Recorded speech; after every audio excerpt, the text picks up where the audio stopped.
Bonjour, l'objet de cette présentation est de vous illustrer les capacités de Castem à être utilisées comme boîte à outils pour faire de la recherche en mécanique numérique. Alors pour cela, je vous propose de reprendre l'exemple de notre poutre en flexion, en tapant Castem 18, poutre, pour lancer le jeu de données poutre.djb. Donc notre maillage s'affiche, ainsi que la déformée. Alors, j'ai un petit peu nettoyé le jeu de données, afin qu'il soit plus concis. Il s'arrête au calcul de la contrainte sig1 par l'opérateur sigma. Alors dans un premier temps, je vous propose de vérifier si l'équilibre est bien satisfait dans la structure. Pour cela, nous allons commencer par post-traiter les forces extérieures appliquées au système, constituées des forces F1 directement appliquées, et puis des réactions dans la condition limite sur l'appui.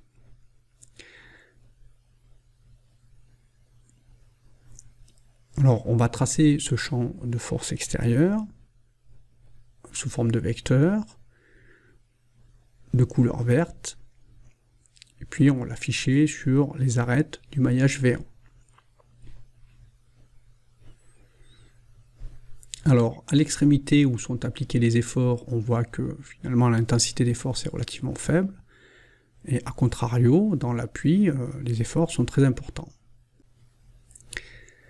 Alors, ces efforts extérieurs doivent être compassés par les efforts intérieurs au sein de la structure. Alors, pour calculer ces efforts intérieurs, on utilise l'opérateur B sigma pour intégrer le champ de contrainte. Alors, B sigma est un opérateur classique de la méthode des éléments finis. Il intègre au sein de chaque élément du maillage les contraintes pour déterminer les forces nodales équivalentes à ce champ de contrainte au nœud.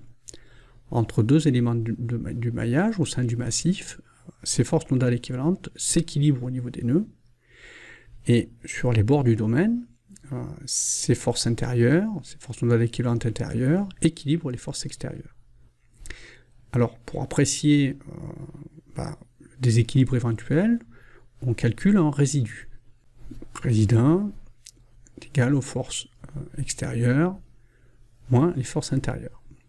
Si ce résidu est faible ou nul, l'équilibre est satisfait, sinon, il faut le corriger. Donc pour apprécier l'intensité de ce résidu, on calcule un critère, donc on prend la valeur maximale de ce résidu en valeur absolue, et on divise par l'intensité maximale des efforts dans la structure.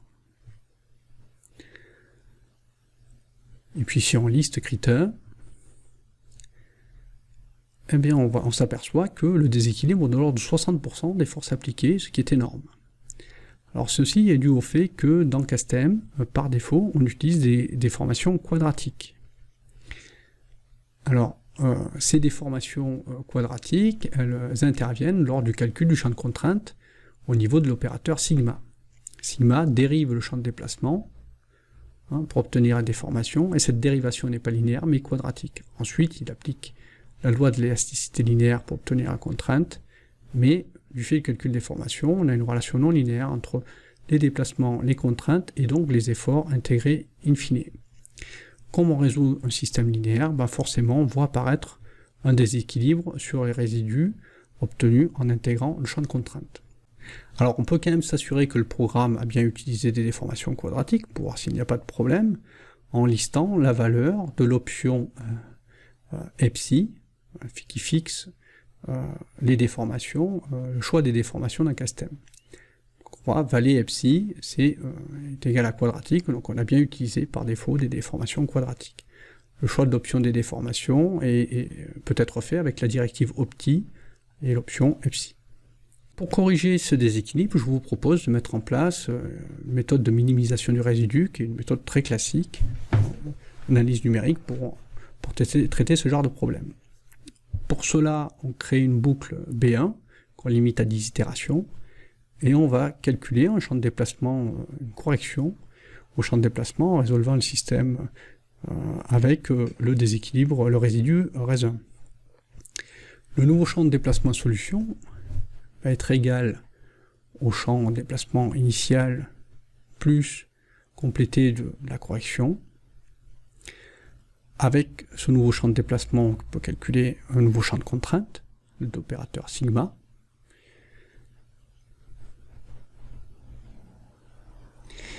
Puis on va calculer à nouveau les efforts extérieurs et les efforts intérieurs sur le système. Donc les efforts extérieurs en remontant dans les commandes. Voilà. De même pour les efforts intérieurs, où on fait intervenir l'opérateur B sigma sur le nouveau champ de contrainte calculé. On calcule un nouveau résidu,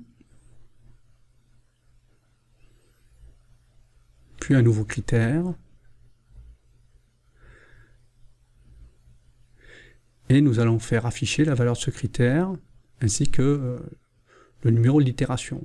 L'itération EB1, c'est le compteur de la boucle B1, et puis critère qui est égal à crit1.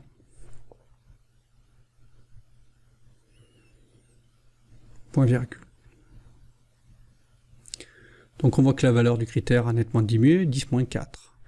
Maintenant, si ce critère est inférieur à une précision, on va fixer par exemple à 10-7, qui est petit, alors le message sera, on a convergé, convergence.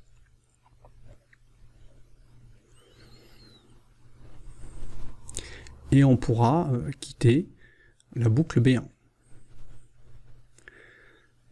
Sinon, on poursuit les itérations et on termine le bloc de boucle avec fin B1.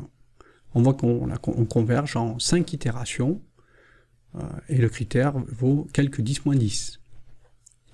Dans ces quelques lignes de Jibian, on peut apprécier le fait de disposer d'un langage de haut niveau, c'est-à-dire qu'il Jibian permet de faire des opérations relativement complexes facilement.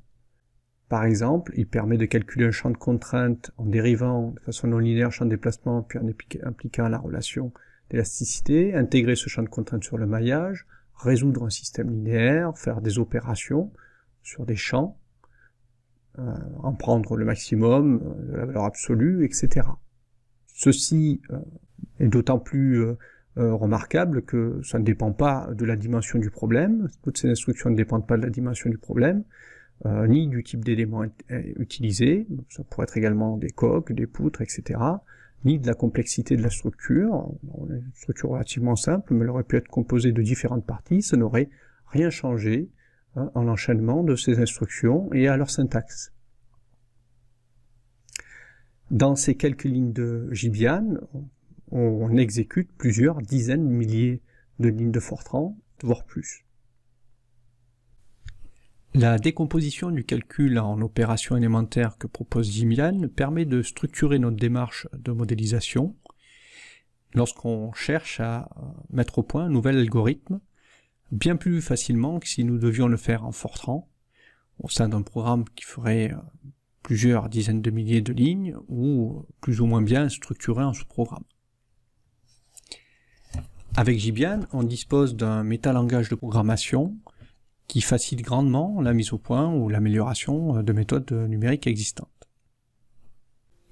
Avant de terminer cette démonstration, je voudrais vous montrer qu'il est facile de travailler sur des maillages mobiles d'un Castem en vérifiant l'équilibre dans la configuration déformée de la poutre.